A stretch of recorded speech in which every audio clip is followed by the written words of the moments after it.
Our third micro training is going to be about public speaking.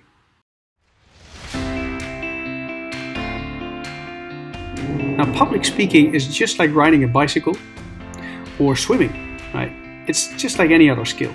You practice it, you'll learn it, and you'll get better, which is exactly what we're going to do here. Now, as part of doing great public speaking events is to have a structured presentation. And this workshop will focus exactly on that. How to create a structured presentation that works all the time. This has an added benefit because when you create structured presentations, you will feel much more confident as a presenter. And when you feel more confident, you'll do much better as you present to your audience.